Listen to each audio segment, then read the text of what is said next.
I was in the Milton area, I would relapse and I would go to Hamilton. I would not leave Hamilton for 4 months. I would come back 40 pounds lighter. I was addicted to crack at the time. That was my drug of choice. And then I would come back, totally broken, nothing left, close to dead, and I'd start over again, and I build it up. But what I did was, and I worked the steps at that time, but I had this idea of what God was, a bunch of spiritual principles, and wouldn't give me any more than I could handle, that sort of thing. But I didn't have a relationship. And then in the 12 steps, step 11 is about, keeping that conscious contact, right? And so, that's the difference today. In my 20s, I'd be going out, but my relapse, or like my using, would be 2 or 3 days. I go for a weekend, come back, regret it, say I'm not going to do it again, and 2 weeks later I'd be doing the same thing. I was able to keep a job, for the most part, that sort of thing. And then up in Milton, I would, have my relapses got longer. Like in my later 30s, I was relapsing, going to Hamilton for 3-4 months at a time. And then when my parents were getting older and I thought I wanted to move back here, I kept letting people down up there. I was letting myself down, and I couldn't stay sober. And eventually I thought, you know what, it's best if I leave. And I moved back down here. Got a place in Morrisburg where I was coming into Ottawa, but I didn't have the fellowship. Like the amount of people I had up there in a community of healthy friends and was amazing. These guys had my back all the time, and even after screwing up, they'd be there, But when I moved back here, I didn't have any of those people anymore. I tried going to a few meetings in Ottawa here, and it was like, I remember going to a meeting, there was 90 people there, not one person said hello. And I was like, this isn't the same. And I think part of it was me justifying not going back to meetings, right? And so I started hanging around some of the old crowd that I used to hang around with before I left to go up there. And eventually, I was right back to using on a daily basis. I would work construction here in Ottawa, drive out to Morrisburg, pick up drugs, drive out to Morrisburg. I would use most of the night, maybe get an hour or two sleep, drive back into Ottawa, work all day, and I was doing that almost every day. And then I ended up losing my place in Morrisburg. I lived with a friend for like 9 months. And eventually I ended up in Brockville. And I was in Brockville for,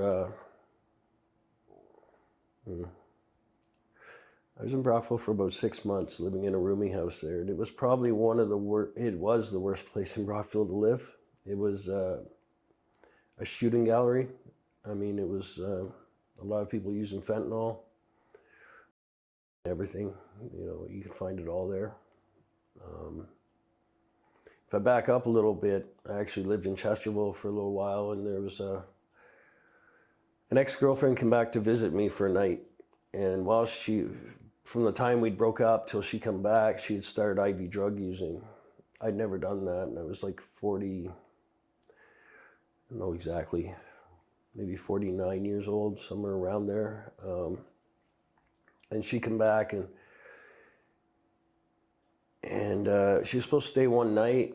It didn't end as a good relationship. It was pretty ugly when it ended, and she was still there 2 weeks later, and I thought, how am I back into this again? And eventually I just put out my arm and I said, hit me with that.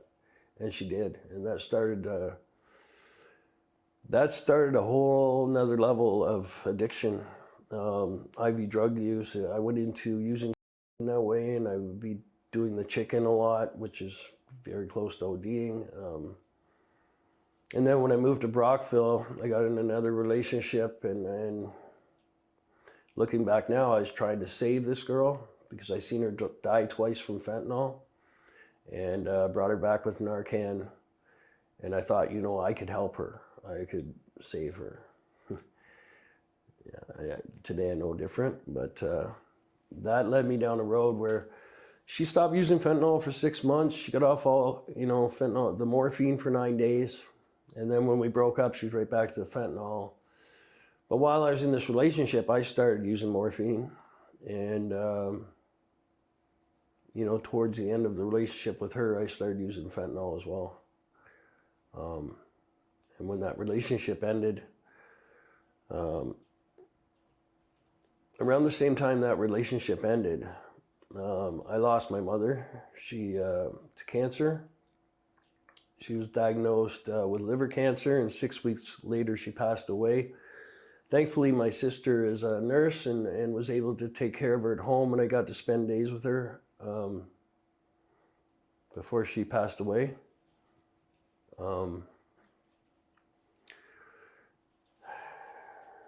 Yeah, but my... How did your mother passing? So what? My mother passed away. It was the middle of COVID, and it was 2020. Sorry to It hear. was actually March 29th, 2020, and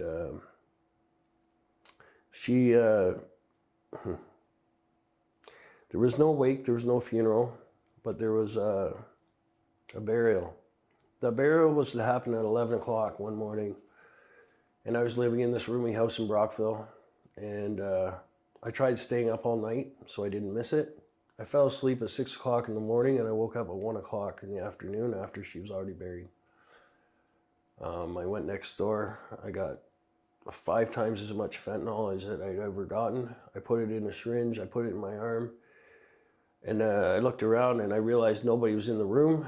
I took one step, I hit the floor. I woke up at 11 o'clock that night in the hospital. There was one person at that rooming house that had a phone to call an ambulance, or I'd be dead, you know. And I have many of these stories where I've died using fentanyl, and some people don't understand what they mean by died using fentanyl. You die, your heart stops beating, you stop breathing, you turn blue and purple, and the Narcan takes all the opioids out of your system, and with CPR you can be brought back. How often did that happen? It's happened 30 times. I've died 30 times. And sometimes I know how often God was in my corner, because I remember being in the park in Brockville by myself in the middle of the afternoon. There's a few people walking around, but not many. And I was sitting on a bench, and I used there by myself, and I woke up 4 hours later in the hospital. I had died on that bench. Just somebody found me. I was by myself. So after my mom passed away and I missed her burial, and the guilt and shame around that, and the family, you know, understandably, you know, at odds with me even more, I was driving home from Morrisburg to Brockville one night just before Prescott. I put my truck into a 10-foot ditch. I had a Chevy Silverado with a 3-inch lift on it. I put that truck into the ditch. I hit 100 yards later, I hit an 8-foot culvert. I cleared a page wire fence and landed 73 feet into the field. When it came down, it snapped the back tire off. That's where my chin here hit the steering wheel. And that's all that happened to me. Like, that truck was totally rode off. I had a girl beside me in the truck with no seatbelt on. She had a sore ankle. Like, this is just another example of God looking out for me, because when you clear a page wire fence, you're clearing about 5 feet of fence like this with the truck. Like, it was insane. And after that happened, I had no way of sustaining income because I used that truck to make money. I was, it was shortly after that I became, you know, homeless in Brockville. I lost my place to live. I started couch surfing, and then I ended up in an encampment in the summer of 2021 between the on and off ramps in Brockville, where these tall trees, right in between the on and off ramp, but to the 401. There was like 5 or 6 of us in tents sleeping in there. We were in there for the summer. That summer, I ended up with cellulitis, which your legs swell up to twice their size. I had that for 3 months. A month later, my legs broke out in large festering sores, which was MRSA. I had that for 3 months. I took medication for a month. It went away for 4 days, and it came back again. I had to take medication again. Yeah, so I didn't have money for that. A doctor actually gave it to me. He paid for the prescription and it went away. Like I have huge scars all over my legs from my knees down. I thought I was going to lose my legs. At times I could hardly walk. And that was in Brockville. That was before I came to Ottawa. Hi, thank you for watching that video. If you enjoyed, be sure to like, subscribe, and click on that little bell notification to get notified on the latest drops. Also, let us know what you thought of the video in the comments below. Your feedback's important to us. And if you found this valuable at all, be sure to share. The purpose of this channel is to help us build as individuals and as a community, and you sharing this content helps us do that. Lastly, if you want to support what we do, you can sign up for our Patreon. There you can find full-length interviews, the ability to give your input on latest topics for the channel, and much more. And yeah, that's pretty much it. Thank you for tuning in and look forward to seeing you next time. Peace.